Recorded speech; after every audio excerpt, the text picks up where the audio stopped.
Good morning. આપણે lord Litan CC 303 unit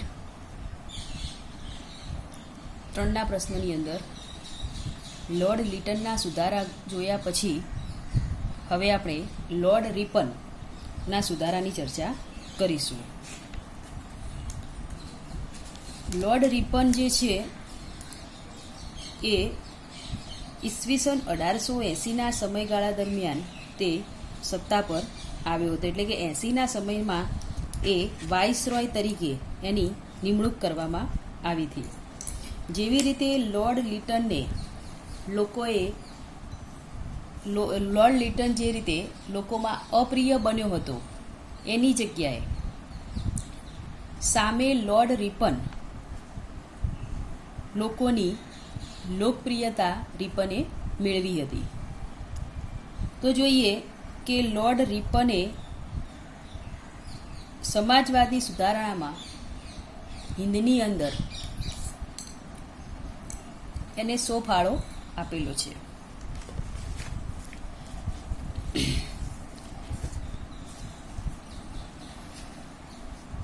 viceroy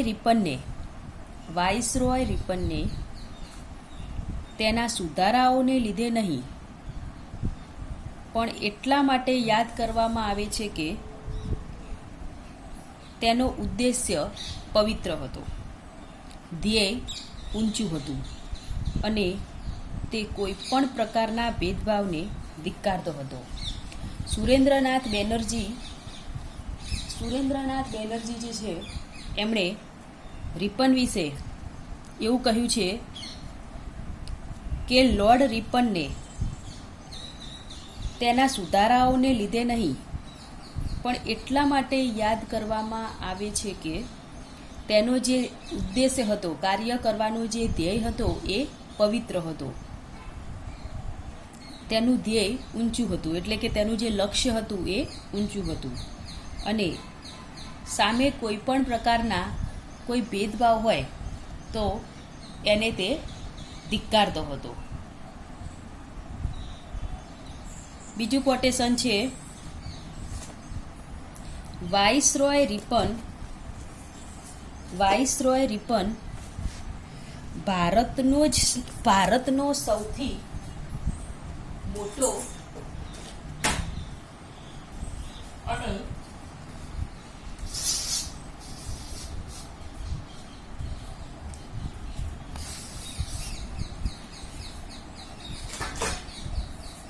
viceroy Ripon ભારતનો સૌથી મોટો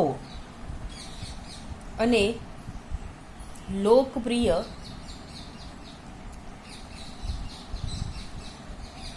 અંગ્રેજ વહીવટકર્તા હતો. જે લોર્ડ રિપન છે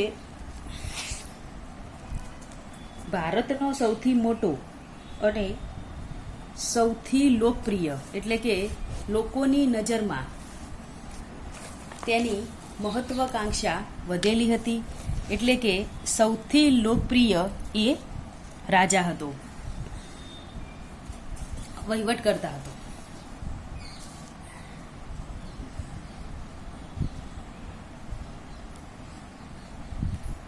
તેના જેટલું સ્નેહ અને સન્માન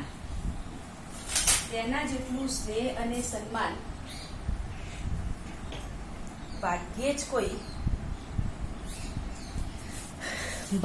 કોઈ હિન્દીઓને અને અન્ય કોઈ અંગ્રેજ વહીવટકર્તાઓને આપ્યું હશે. મદન મોહન માલવિયાજી કહે છે કે વાઇસરોય રિપન ભારતનો સૌથી મોટો અને સૌથી લોકપ્રિય અંગ્રેજ વહીવટકર્તા હતો. તેના જેટલું સન્માન અને સ્નેહ હિન્દીઓને ભાગ્યે જ અન્ય કોઈ વહીવટકર્તાએ આપ્યો હશે. Doctor S Gopal, doctor S ગોપાલના શબ્દોમાં કહીએ તો રીપનનો શાસનકાળ હિંદમાં અંગ્રેજી શાસનના ઇતિહાસમાં એક ચરમસીમા સમાન ગણાય છે. એટલે કે રીપનના શાસનકાળ દરમિયાન રીપન જ્યારે હિંદની અંદર આવ્યો ત્યારે એનો જે શાસનકાળ હતો એ અંગ્રેજી શાસનના ઇતિહાસમાં એક સિદ્ધિ મેળવી હોય, એક ઉચ્ચ ટોચ ઉપર, ઉચ્ચ શિખર ઉપર જે સિદ્ધિ મેળવી હોય એવો ગણાય છે. Mister Lucien Wolf, mister Lucien Wolf, mister Lucien Wolf કહે છે કે એમના શબ્દોમાં રીપનનો શાસનકાળ હંમેશા યાદગાર રહેવાનો. તેણે કરેલા કોઈ ખાસ કાર્ય માટે નહીં, તેણે કરેલા કોઈ ખાસ કાર્ય માટે નહીં, પરંતુ તેણે હિંદની જનતાના હૃદયનો, તેણે હિંદની જનતાના હૃદયનો જે પ્રેમ મેળવ્યો હતો તથા તેમનામાં જે આત્મવિશ્વાસ પેદા કર્યો હતો તે માટે. મિસ્ટર લુસિયન વુલ્ફે રીપન માટે એવું કહ્યું કે રીપનનો જે શાસનકાળ હતો એ એમને યાદ રાખવા, હંમેશા યાદગાર રહેવાનો કારણ કે એટલા માટે કે તેણે કોઈ કરેલા ખાસ કાર્ય માટે નહીં, એટલે કે એને જે કાર્ય કર્યા હતા એ કાર્ય માટે એની ગણના નહીં, પરંતુ એણે હિંદની જનતાનો પ્રેમ, લાગણી, સદભાવના એ બધું જ એનામાં મેળવ્યું હતું. હિંદની જનતાનો તેને આત્મવિશ્વાસ જીતી લીધો હતો. જેવી રીતે લીટનના સમયની અંદર લીટનના અવિચારી કાર્યોથી, લીટને જે કાર્ય કર્યા હતા એનાથી પ્રજા ત્રાસી ગઈ હતી. પ્રજાને લીટન પ્રત્યે નફરત પેદા થઈ હતી. એટલે કે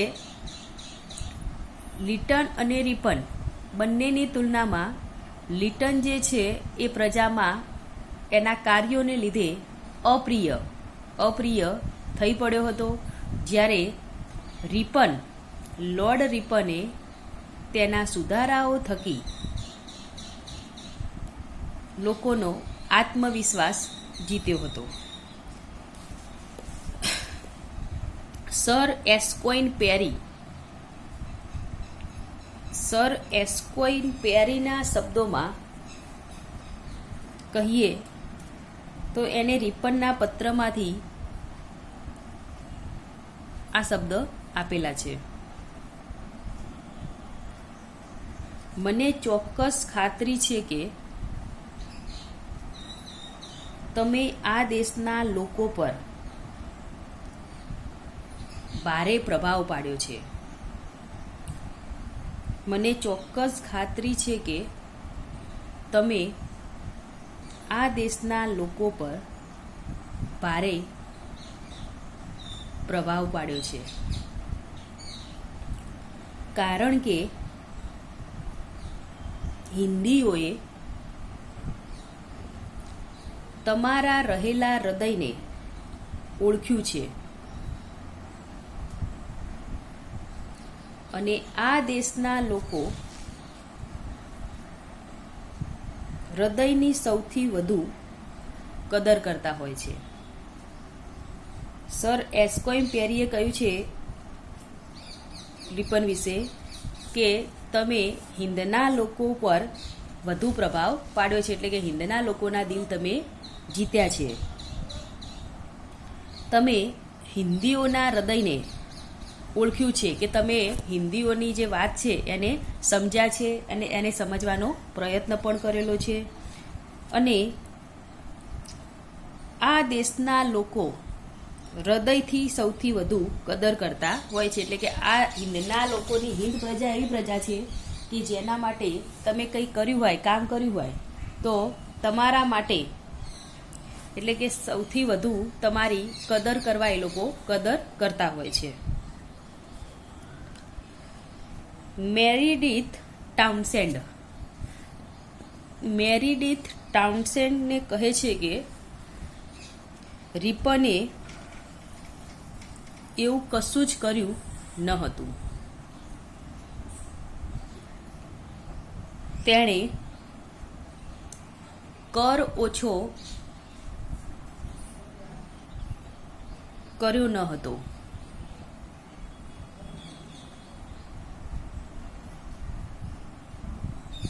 તેણે શાસન વ્યવસ્થામાં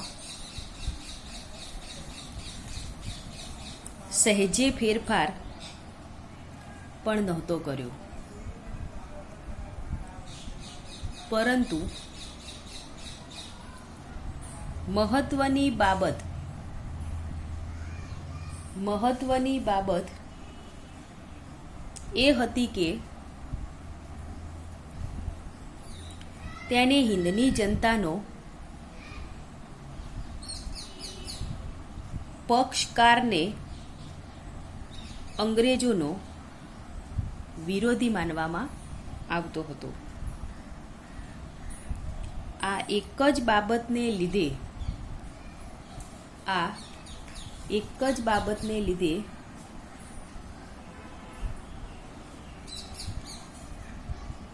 હિન્દીઓમાં તેના તરફ ઉત્કટ મૈત્રીભાવ પ્રેરવા માટે પૂરતું કારણ હતું. મેરીડીથ ટાઉનસેન્ડે એવું કહ્યું છે કે એવું કહે છે કે રિપને યાદગાર એવું કશું જ કર્યું ન હતું. એટલે કે જે રિપને જે કાર્ય કર્યા હતા તો કે યાદ કરાય એવું એણે કોઈ એવું કાર્ય કર્યું ન હતું, પરંતુ તેણે એવું પણ કહ્યું કે જે સમયે સત્તાધીન હતો તે સમયે તેણે કર પણ ઓછો કર્યો ન હતો. આ ઉપરાંત તેની શાસન વ્યવસ્થા જે છે એ શાસન વ્યવસ્થામાં પણ કોઈ પ્રકારનો ફરક ન હતો. મહત્વની બાબત એ હતી કે જે રિપન છે એ હિન્દની જનતામાં પ્રિય અને બ્રિટિશ સરકાર એટલે અંગ્રેજોનો એને વિરોધી માનવામાં આવ્યો હતો. એટલે કે હિન્દના લોકો માટે એને જે કાર્ય કર્યા હતા માટે લોકો એને યોગ્ય સમજતા હતા, એને માનતા હતા, પરંતુ સામે પક્ષે અંગ્રેજોનો તે વિરોધી બની ગયો. આ એક જ બાબતને લીધે હિન્દીઓમાં તેના તરફ ઉત્કૃષ્ટ મૈત્રીભાવ પ્રેરવા માટે પૂરતું કારણ હતું અને આના કારણે તે પ્રજાની અંદર પ્રિય બન્યો હતો. હવે જોઈએ રિપનના સુધારાની પ્રસ્તાવના. ઇંગ્લેન્ડના શ્રેષ્ઠ વહીવટકર્તાઓ તરીકે ગ્લેડસ્ટન ને હંમેશા યાદ કરવામાં આવે છે. તેના ઉદારમતવાદી વિચારોના પ્રભાવ નીચે ઉછરેલા ભારતના વાઇસરોય રિપનના ભારતમાંના શાસનકાળ ઈસવીસન 1880 થી 1884 ને એ જ રીતે સુધારાવાદી માનવતાવાદી અને ઉદારતામતવાદીનો યુગ હંમેશા યાદ કરવામાં આવે છે.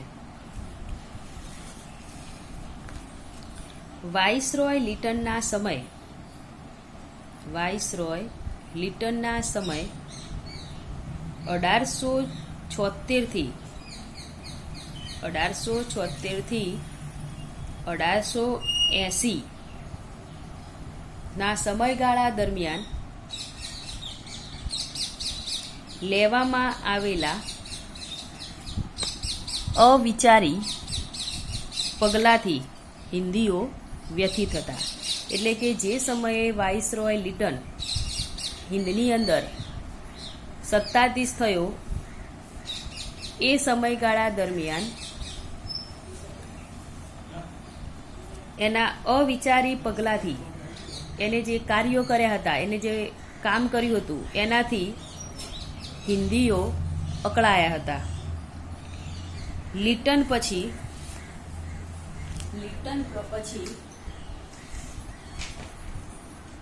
બ્રિટિશ સરકારે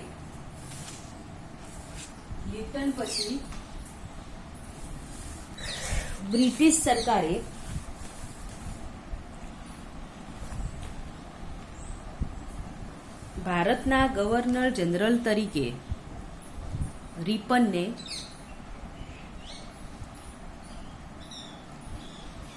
ઈસવીસન 1880માં વાઇસરોય તરીકે ભારત મોકલ્યો. 1880માં રિપન એ ભારતમાં આવ્યો.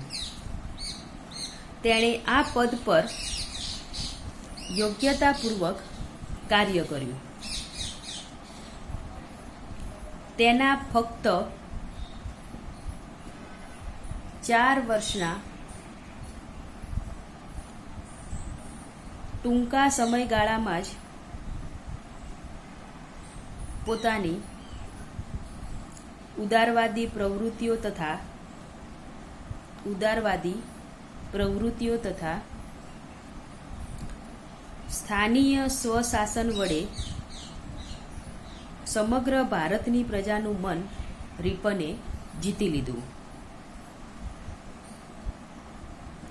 રિપન ઉદારવાદી પ્રફુલ્લિત વ્યક્તિ હતો. રિપન જે છે એ ઉદારવાદી અને પ્રફુલ્લિત વ્યક્તિ હતો. તે પોતાના સાચા દિલથી એટલે કે સાચા મનથી એવું ચાહતો હતો કે એવું ઈચ્છતો હતો કે ભારતીયોને, હિન્દની પ્રજાને, ભારતીયોને એમના વહીવટ માટે તૈયાર કરવામાં આવે. રિપનની ભારતમાં જે લોકપ્રિયતા હતી, એણે જે લોકપ્રિયતા મેળવી હતી તે તેને જ જવાબદાર હતી. તેણે પ્રથમવાર ભારતીયોને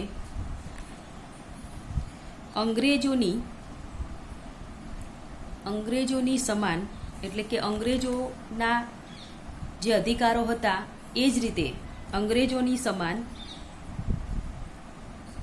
વહીવટને કાબિલ એટલે કે વહીવટ કરવા માટે ભારતીયો પણ અંગ્રેજો જેવા સક્ષમ જ છે એવા તેમને સમજ્યા અને તેમને અંગ્રેજોની જેમ જ સમાન અધિકાર આપવાના પ્રયત્ન કર્યા.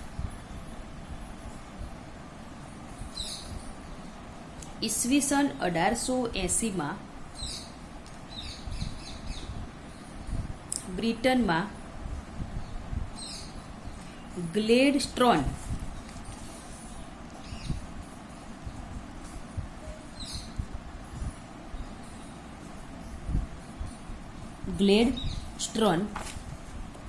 ના નેતૃત્વમાં ઉદારવાદી દળની સરકાર બની. ગ્લેડસ્ટોનને ભારતમાં પણ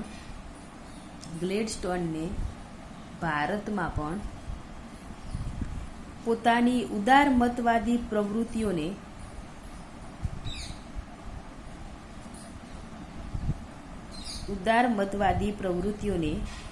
ક્રિયાન્વિત કરવા માટે એક કાબેલ અને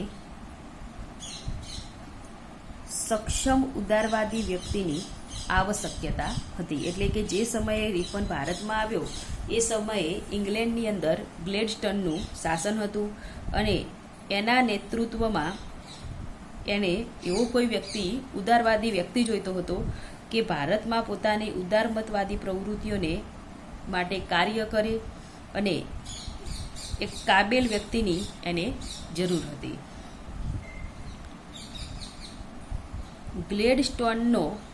ગ્લેડસ્ટોનને શ્રેષ્ઠ ઉદારવાદી વ્યક્તિ રિપનના રૂપમાં મળ્યો. જેવું ગ્લેડસ્ટોન વિચારતો હતો કે ભારતના વહીવટ માટે કોઈ ઉદારવાદી કોઈ સક્ષમ વ્યક્તિ જોઈએ અને એવો જ વ્યક્તિ એટલે કે લોર્ડ રિપનના રૂપમાં તેમને એવો વ્યક્તિ મળ્યો જેણે ખરા હૃદયથી જેણે સાચા હૃદયથી હિન્દુસ્તાનની પ્રજાની તકલીફોને દૂર કરવાનો પ્રયત્ન કર્યો અને તેણે તેમના માટે સહાનુભૂતિપૂર્વકનો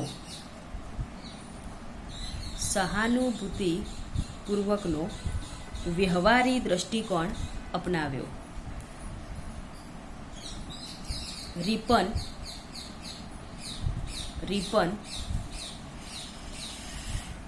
ગ્લેડસ્ટનના સમયનો ખરો ઉદારવાદી વ્યક્તિ હતો. એના સમયની અંદર રિપનની જે નિમણૂક થઈ તે સાચો ઉદારવાદી વ્યક્તિ હતો. તેનો રાજકીય દ્રષ્ટિકોણ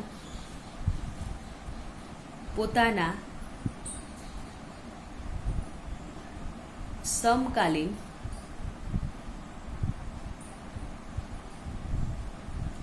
અન્ય તમામ અધિકારીઓથી જુદો હતો.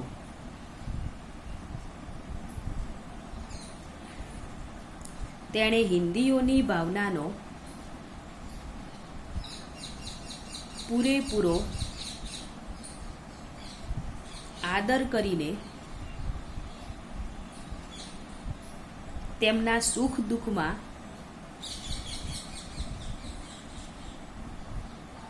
શક્ય એટલો ભાગ લેવા પ્રયાસ કર્યો હતો.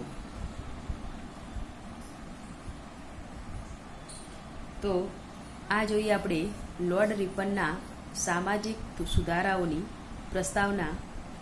હવે આગળ પોઈન્ટ છે લોર્ડ રિપનની ઉદારમતવાદી અને સુધારક નીતિ.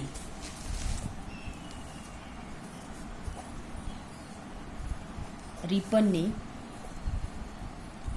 ઉદારમતવાદી અને સુધારક નીતિ. ગવર્નર જનરલ રિપન એક ઉદારવાદી વ્યક્તિ હતો. તે ભારત પ્રત્યે કર્તવ્યની ભાવનાથી પ્રેરિત થઈને ભારતની જે એના દિલમાં જે ભારત પ્રત્યેની લાગણી હતી એનાથી પ્રેરિત થઈને તે ભારત આવ્યો હતો.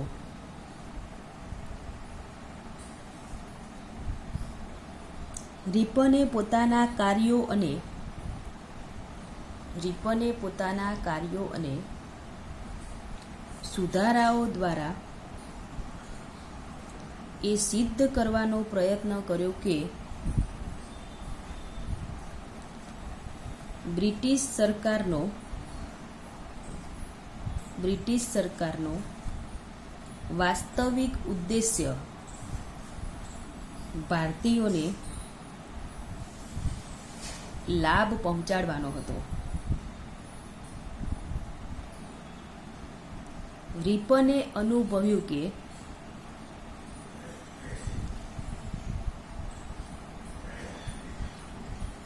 રિપને પોતાના જે કાર્યો અને સુધારાઓ કર્યા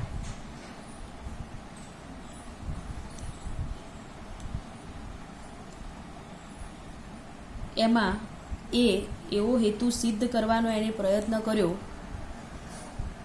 કે બ્રિટિશ સરકારનો વાસ્તવિક ઉદ્દેશ્ય એટલે કે બ્રિટિશ સરકારનો મુખ્ય હેતુ ભારતીયોને લાભ આપવાનો હતો, ભારતીયોને લાભ પહોંચાડવાનો હતો. રિપને અનુભવ્યું કે સરકારે ભારતના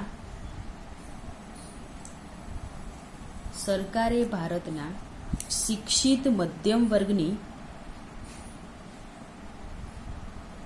સહાનુભૂતિ પ્રાપ્ત કરવાનો પ્રયત્ન કરવો જોઈએ. રિપનના મનમાં એવું વિચાર આવ્યો કે સરકારે ભારતના જે શિક્ષિત મધ્યમ વર્ગ છે, જે ભણેલો મધ્યમ વર્ગ છે, એમની લાગણીને સમજવાનો પ્રયત્ન કરવો જોઈએ. તેમજ એવા વાતાવરણની રચના કરવી જોઈએ કે તે ભવિષ્યમાં વહીવટ અને સ્વશાસન તરફ આગળ વધી શકે. એટલે કે એને એવું કહ્યું કે એ લોકોની રચના, એ લોકોને એવી કાર્ય કરવાની દોરવણી આપવી જોઈએ કે ભવિષ્યની અંદર એમને પોતાનું શાસન અને વહીવટ કરવો હોય તો પણ હિન્દીઓ આગળ વધી શકે. રિપને તેથી જ લખ્યું છે કે પ્રતિક્ષણ એવી જરૂરિયાત વધી રહી છે કે શિક્ષિત ભારતીયોને પોતાના શાસનના શત્રુ સમજવાને સ્થાને મિત્ર બનાવવા જોઈએ. લોર્ડ રિપનની આ જે વાત છે કે પ્રતિક્ષણ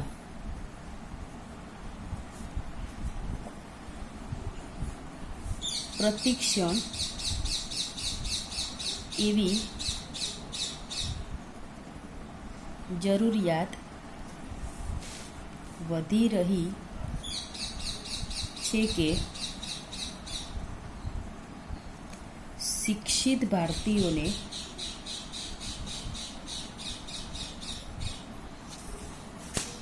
પોતાના શાસનના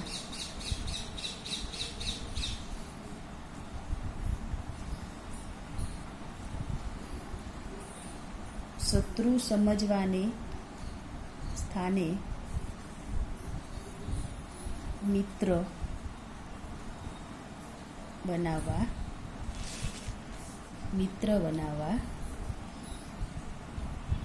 જોઈએ. તો આ રીતે લોર્ડ રિપનના જે વિચારો હતા કે જો આપણે એમને એટલે કે જે ભણેલો વર્ગ છે, શિક્ષિત મધ્યમ વર્ગ છે, એ ભારતીયોને આપણે પોતાના શત્રુ સમજીશું કે શત્રુ બનાવીશું, એના કરતાં જો આપણે એમને મિત્ર બનાવીશું તો એમની આપણા પ્રત્યેની જે લાગણી છે એ ઉભરી આવશે અને એક નવો શિક્ષિત વર્ગ એટલે કે હિન્દીઓમાં તેમના માટે પ્રેમની ભાવના જન્મશે અને એક નવો શિક્ષિત વર્ગ અસ્તિત્વમાં આવશે. તો આજના લેક્ચરમાં આજે આપણે કોટેશન, રિપનનો પરિચય, પ્રસ્તાવના અને રિપનના ઉદારવાદી સુધારક નીતિની ચર્ચા કરી. અધૂરી ચર્ચા આપણે આવતા લેક્ચરમાં કરીશું.